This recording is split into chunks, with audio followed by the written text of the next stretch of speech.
হবিগঞ্জে জুলাই পদযাত্রা কর্মসূচি সফলভাবে শেষ করে এনসিপি নেতাকর্মীরা যখন পরবর্তী নির্ধারিত কর্মসূচির উদ্দেশ্যে মৌলভীবাজারের দিকে রওনা হয়, ঠিক সেই সময় হবিগঞ্জে দুর্বৃত্তরা হকি স্টিক, রামদা, চেইন সহ দেশীয় অস্ত্র নিয়ে এনসিপির গাড়িবহরে অতর্কিত হামলা চালায়।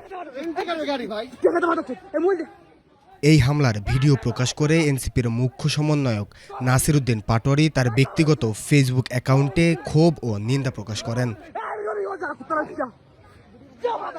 ভিডিওতে দেখা যায় কয়েকজন পদযাত্রার গাড়িবহরে হামলা ও নেতাকর্মী সহ ড্রাইভারের উপর হামলা করে। নাসির উদ্দিন পাটোয়ারি ভিডিওটির ক্যাপশনে লেখেন, সবচেয়ে উদ্বেগজনক বিষয় হলো এই হামলার সময় ঘটনাস্থলে পুলিশ ও র্যাব উপস্থিত থাকলেও তারা কার্যত নীরব দর্শকের ভূমিকা পালন করে।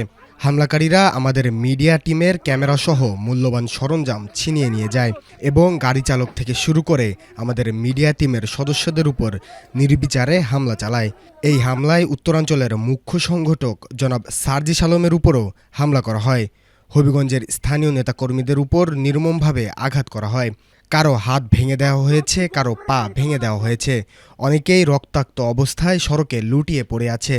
আমরা এই ন্যাক্কারজনক, বর্বরচিত ও কাপুরুষোচিত হামলার তীব্র নিন্দা ও প্রতিবাদ জানাই। শাহরিয়ার জামিল নূর, এটিএন বাংলা।